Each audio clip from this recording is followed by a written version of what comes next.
Татар халкында шундый бер мәкаль бар. Оясында ни күрсә, очканда шул булыр дигән. Һәм бу бик хикмәтле мәкаль. Чөнки Пәйгамбәр саллаллаһу алейхи ва саллям әйтте: "Балаларыгызны 7 яшьтән намазга өйрәтегез. 10 яшькә җитсәләр, намазларын калдырган өчен сугыгыз" дип.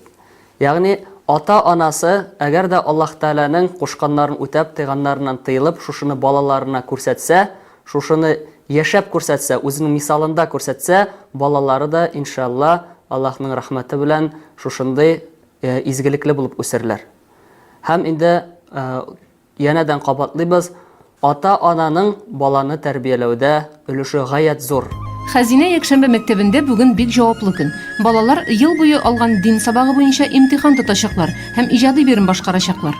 Аллаһу акбар, Аллаһу акбар. Аллаһу акбар, Аллаһу акбар. Ашһаду ан ла илаха илляллаһ. Бисмиллахир рахманир рахим. Алхамдулиллахи раббил аламин. Ар-рахманир рахим.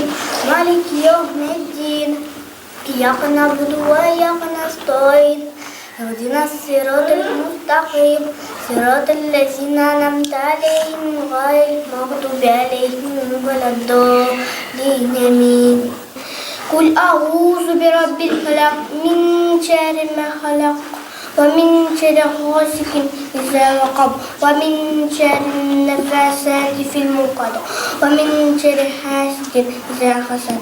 قل هو الله أحد الله الصمد لم يلد ولم يولد ربنا آتنا في الدنيا حسنة وفي الآخرة حسنة وقنا عذاب